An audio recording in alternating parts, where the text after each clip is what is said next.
Hello and welcome. Today we will be seeing if we can beat Mad Max without upgrading any of Max's equipment. And by his equipment, I mean his knuckle dusters, his jacket, and pretty much everything in the Max tab of the upgrades menu. The only exception we will make to the Max tab is to the skills section, because it's not really his equipment, it's how he fights. That also means we cannot upgrade the shotgun or increase the amount of shivs we can carry. Only one shiv. And I decided not to use them for most of the run. After finding a body for the Magnum Opus, we fought some buzzards and made our escape. We won't focus on the Magnum Opus too much in this run, as upgrading that is mostly the same. Fighting the buzzards was our first taste of real combat.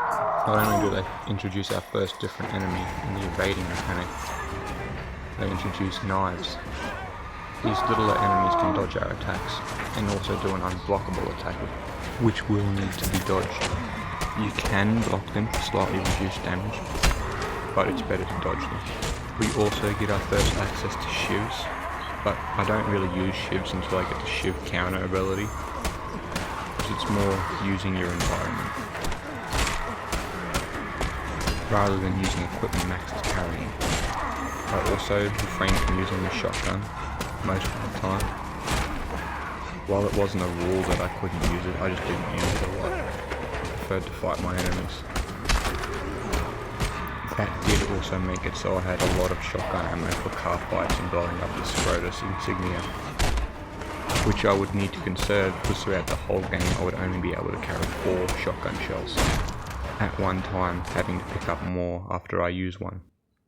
We install the jag tip on the Opus for chum, and then set out into the wasteland. I also decided to ignore all the war cries, adding to the challenge of the run, I suppose. It made the war boys harder to fight, and I wanted to see how high I could get the combo meter, specifically if I could break the 100 mark. But on the few fights where there were enough enemies where I thought I could get the 100 mark, I made too many mistakes and lost my combo chain. The highest combo I managed to achieve was 73, I believe. It is in the video somewhere. There's not a whole lot left I can commentate on this run apart from the story, and where I assign my Gripper tokens. The rest of this video is about a 30-minute montage of some of the more exciting or challenging fights that I encountered throughout the playthrough.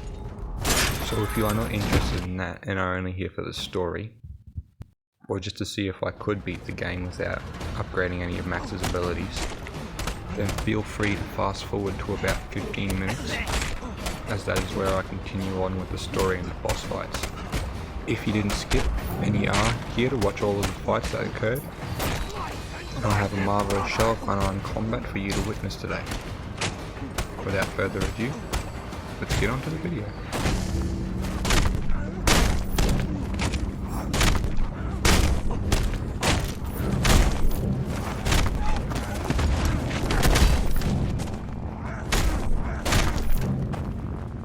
So about the Gripper tokens. We only assigned Gripper tokens to abilities that did not affect combat.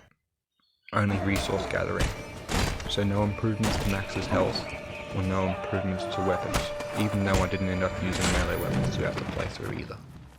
When I was talking about the skills section of the Max tab, this is what I was talking about.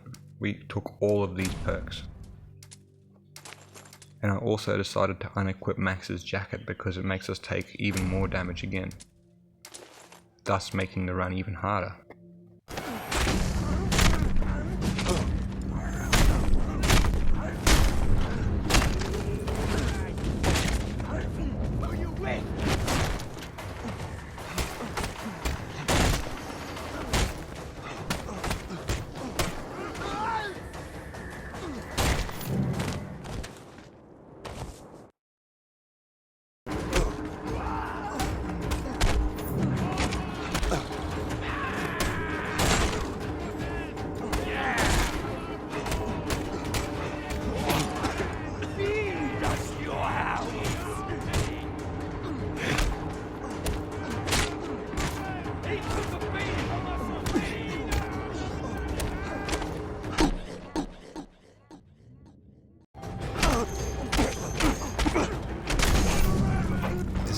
ran into our first buckler.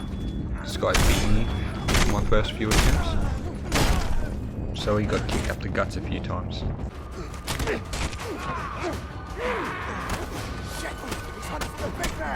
Kill this guy!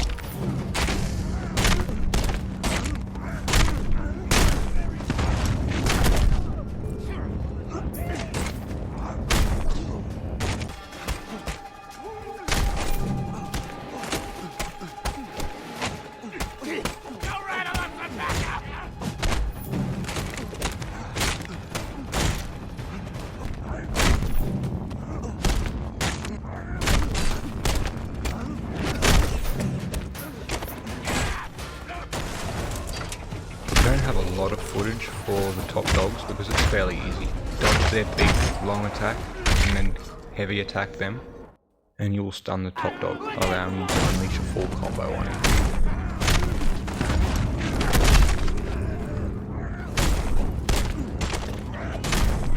It was important that when we did gain Fury that we used it to eliminate the biggest threats.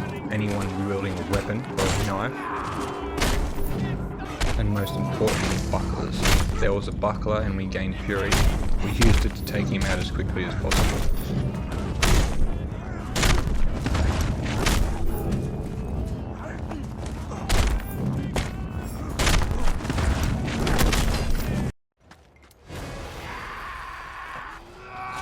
Batter me, brother!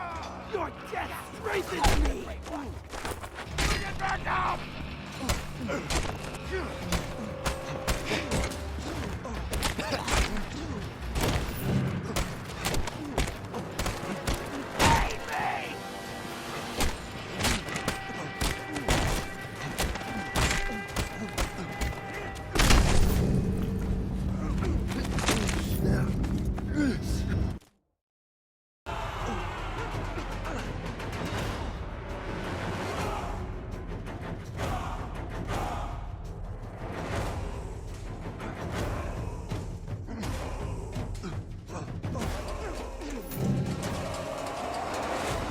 This top dog encounter was actually a lot harder than the first one I fought, and I believe this one is actually supposed to be the easier one.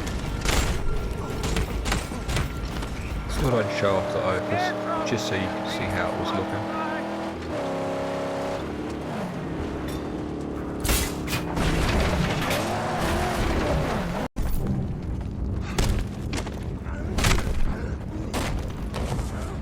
If there is one thing I learned in this Mad Max playthrough, it is that I will 100% kick you while you are down. This also became a common theme throughout the run. If there was any short walls or sheer drops, I would go out of my way to push any enemies that were giving me cover off of those sheer drops. Think of it as using your environment, much like bouncing this guy's head off of this boat is using my environment. I decided not to use explosions, thunderpoons or anything like that, so anywhere enemies were near something I had to explode, I had to kill all of the enemies first. This doesn't count for cars, as some enemies won't get out of their vehicle, like all of the convoy vehicles and Scrotus at the end of the game.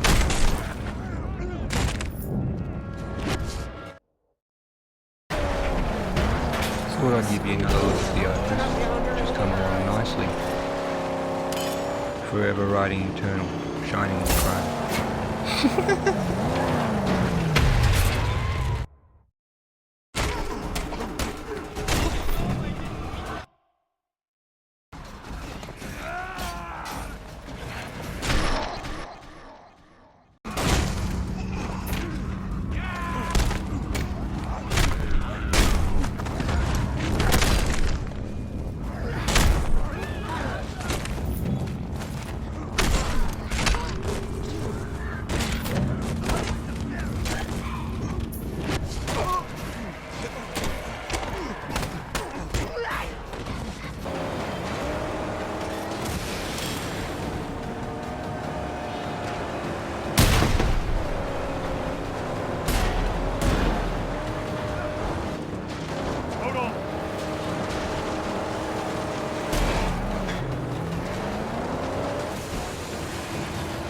So how I handled all of the convoys was that I'd blow up the main truck and then I'd jump out of the Opus and dodge around until the enemies decided to get out of their vehicles.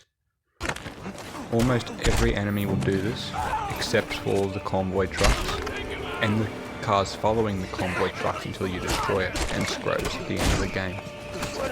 So every vehicle, but those vehicles specifically, weren't destroyed. And the enemies inside were handled in this fashion.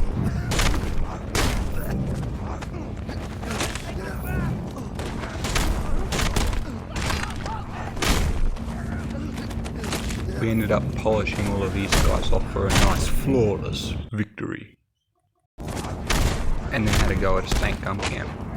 These are my favourite camps about the game. Numerous enemies, the colours.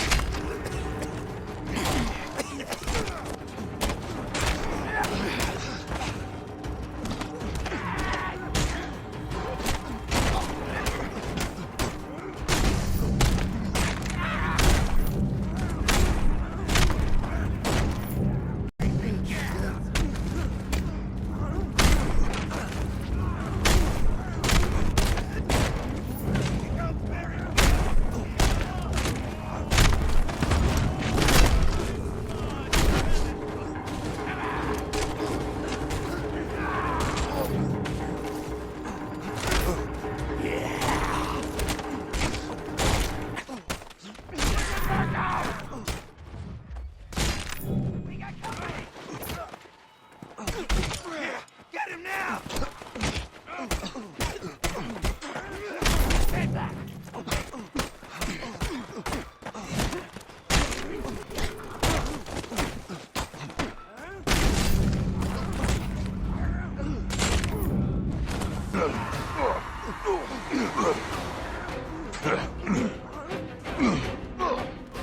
Remember what I said about using our environment? It comes in handy on these tall buildings. I mean, both of these guys fell for it. I could have made a 20-minute video out of just this fight. The 3 waves you fight at Gutman's Top Dog Camp was the best fight in the entire game. Not the best I did in any fight, but just the biggest amount of enemies, the most waves, the most fun I had at playing this. The Top Dog himself was easier than the 3 waves before his fight. I beat him in my first attempt with 1 hit left. And not from him hitting me, from the fight previous. He didn't hit me once, his crony softened me up that much.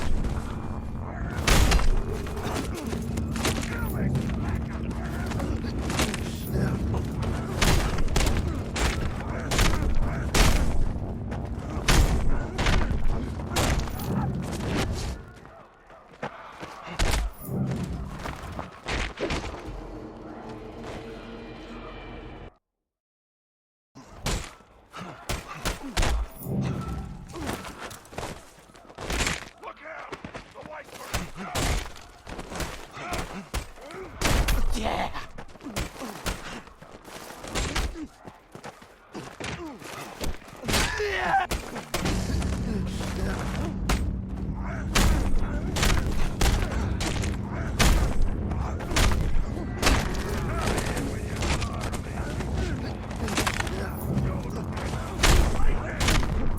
I want to see God get your lips.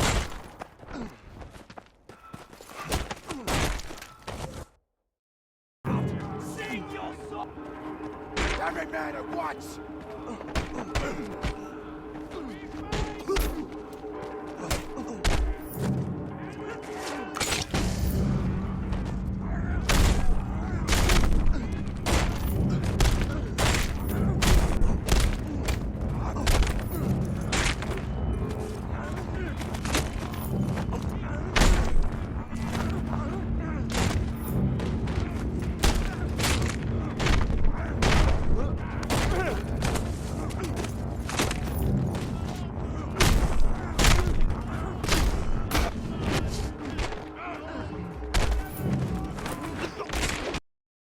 So once we finally made it to Gastown,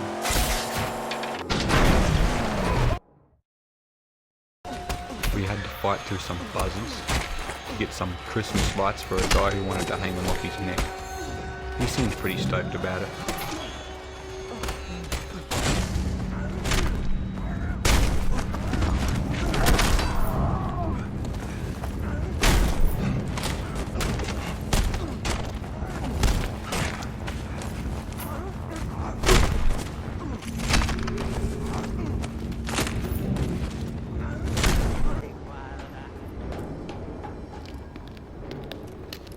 me. My ladies! I'll sparkle for miles! See, like I said, pretty stoked. The one problem I had throughout the run was I had to upgrade the knuckle dusters, the jacket, and the arm guards so you can carry better. I thought this would invalidate the run as it might want me to equip them as well. But it didn't need me to equip them, only upgrade them. So the run was still valid. As I could start the mission and finish the mission without the upgraded coast, arm guard and knuckle dusters. On to the stank gun fight, or the first one at least. It's a silly gimmick fight, dodge his cronies, shoot him with the thing. Tenderloin's fight is also a silly gimmick, but more extreme. You have to be close enough to trigger an attack, but then dodge and still be close enough to parry her attack, making it hard to get started. Now Scrotus, this is what I call a boss fight. 2 phases, cronies attacking from all sides, explosion. This was well made.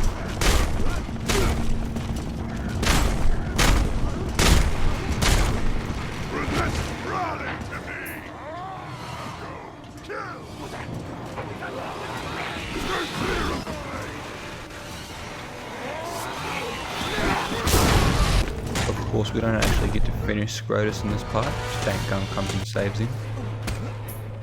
Then we set out to the dunes again to rescue a kid, fighting more buzzards, and having Chumbucket leave with the Opus, leaving us stranded. We found the kid and made our way out, and then were stopped by the top dog buzzard. This is one of the easiest top dog fights as he has a lot of cronies surrounding him which we can use to build up fury. Returning the child to her mother, we set out to find Chumbucket, who has returned to his sanctum and has been captured and hurt by Stank Gum. Chumbucket had told Stank Gum and Lord Scrotus where the child and her mother were located.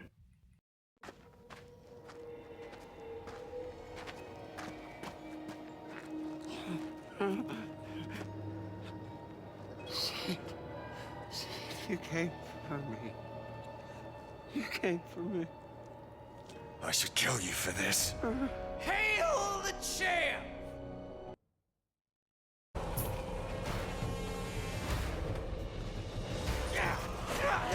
And after defeating Stank Gum, which is another silly little gimmick fight where you have to entice him into a certain attack and parry him before being able to fight him,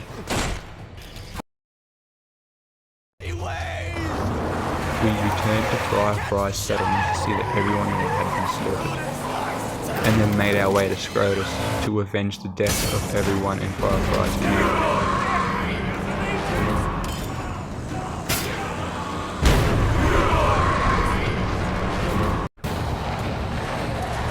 We destroyed the land mover.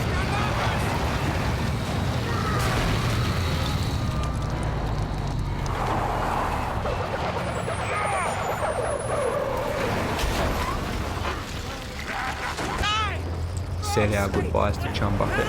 Never! I would rather breathe my last breath than watch her die! I am her protector, her savior! No! Sage! Sage! Please! Please spare her! Please save!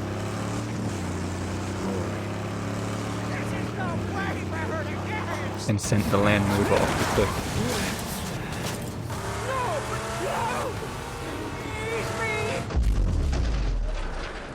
Praise be, Chumbucket.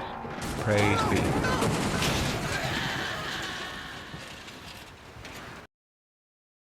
But Scrotus was still alive, and we used the only 2 Thunderpoons of the run to blow up the Black on Black with Lord Scrotus inside. And with that, we beat Mad Max without upgrading any of Max's gear. Thanks for watching. If you enjoyed, please like. If you'd like to see more, please subscribe. Hope to see you in the next one.